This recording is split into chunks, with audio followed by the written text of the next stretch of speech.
Hello and namaskar. Welcome back to our channel Brainiac IP Solutions.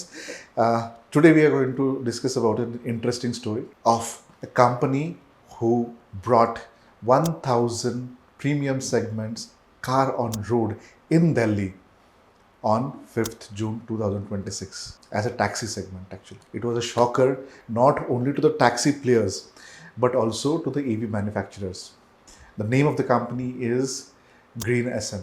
So Green SM is planning to address a premium segment of car users which has already been tested and proven successful by other players like Ola and Uber. And looking at that success, Green SM has planned to launch their vehicle as a taxi segment, and surprisingly they launched 1000 vehicles directly on 5th June 2026. It was a shocker. It is a shocker not only to the cab players, but it is also a shocker to the Indian EV manufacturers. Definitely, the market share of Tata, Mahindra, MG, and other players that are existing in India in EV segment is going to be captured by this company.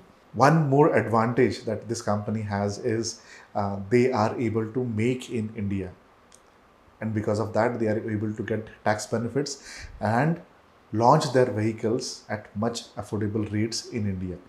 So that will be a direct neck to neck competition with all other players.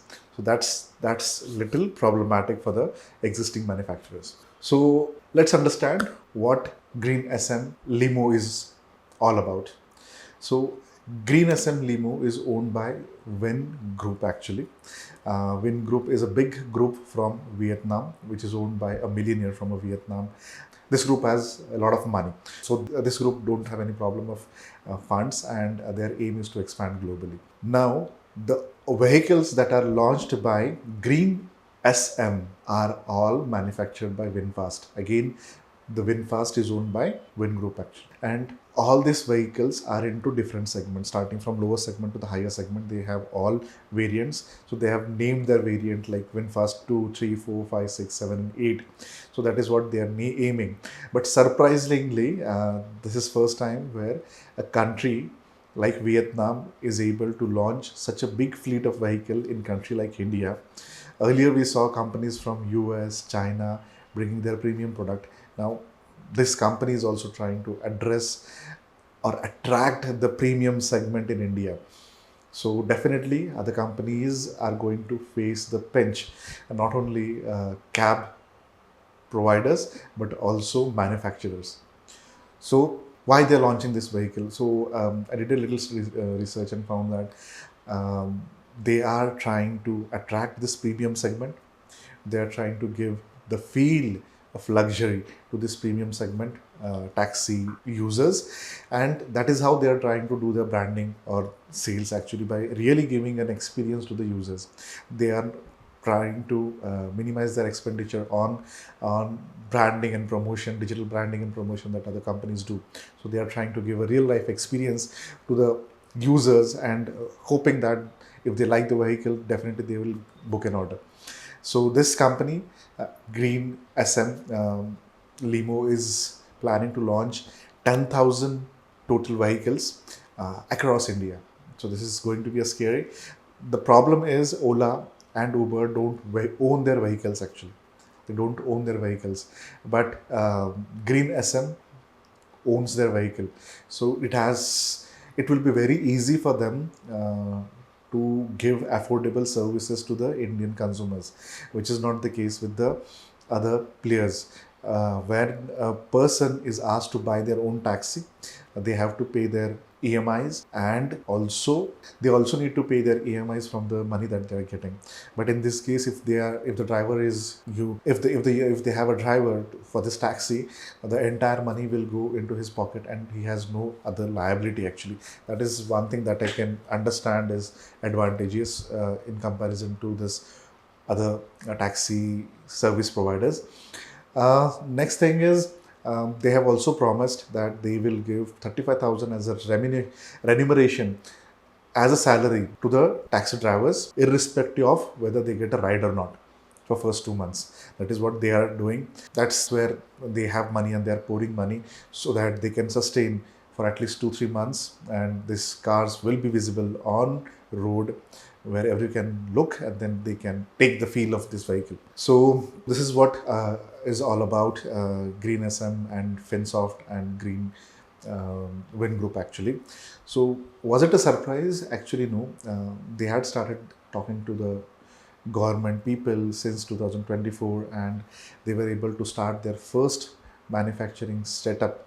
They were able to start their manufacturing in India since 2025. So it was not a surprise.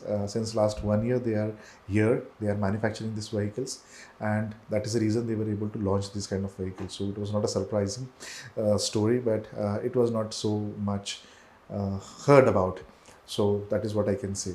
So now coming back to their intellectual property, do they have a massive patent portfolio? The answer is no, they don't have a massive patent portfolio. They have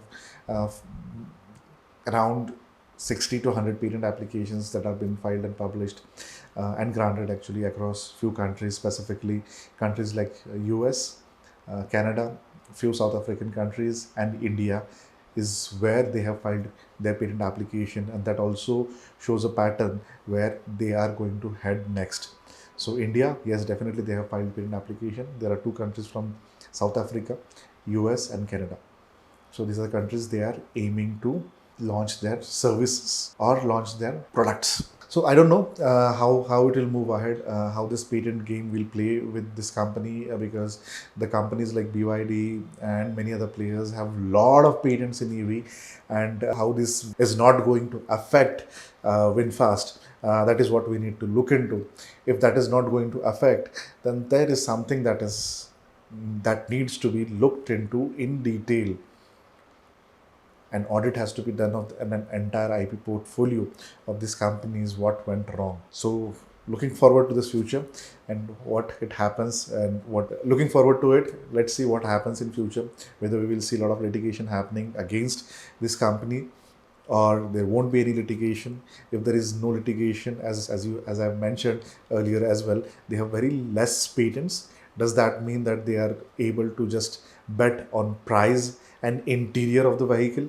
They are not looking into the high-tech technology like BYD is doing, with the extensive number of innovation and patents that they have filed. It's just looking at the price segment.